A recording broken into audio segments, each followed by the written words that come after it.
హృదయపూర్వక ధన్యవాదాలు అవి తెలియజేసుకుంటూ ఉన్నాను. అయితే మనకి P4 అంటే ఆల్రెడీ మనకు తెలిసిన కార్యక్రమమే.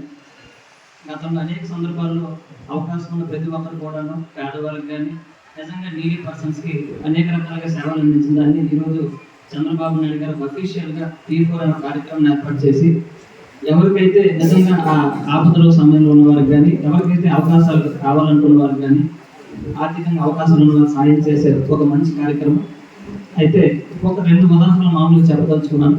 అయితే మాకు తెలిసిన ఒక ఏరియాలో ఒక వర్కింగ్ పర్సన్ ఒక 15,000 జీతం సంపాదించుకునే పరిస్థితి.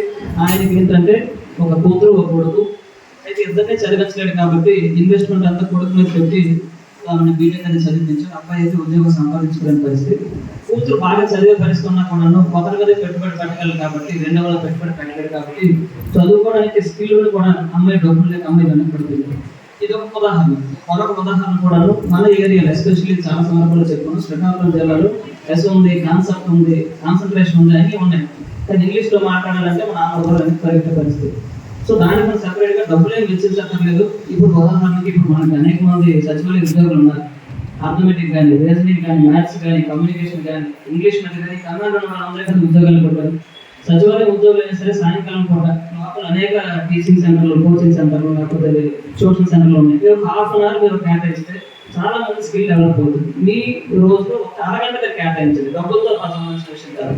దానివల్ల అనేక మంది పేద మధ్యతరగతి విద్యార్థులకి కొంత అవకాశం వస్తుంది. అంటే మీకు ప్రెజర్ ఇవ్వట్లేదు, వాలంటీర్గా చేయడానికి అవకాశం కోసం అడుగుతా ఉన్నాము. దీనికి మరొక ఉదాహరణ కూడా మనకి పక్క రాష్ట్ర ముఖ్యమంత్రి రేవంత్ రెడ్డి గారు కూడా ఒక చిన్న పోర్టల్ లాగా పెట్టారు. మనకి హైదరాబాద్ నుంచి చాలా మంది ఫార్మర్లు సెటిల్ అయ్యారు, డాక్టర్స్. వాళ్ళ ఇంటికి ఒక 1 వీక్ 2 వీక్స్ వెకేషన్కి వచ్చేటప్పుడు ఎవరికైనా లోపల సాయం చేయాలి, ఏదైనా హాస్పిటల్లోని మామూలుగా సర్వీస్ ఇవ్వాలంటే ఎవరిని ఎప్పుడో చదవాలో తెలియని పరిస్థితి.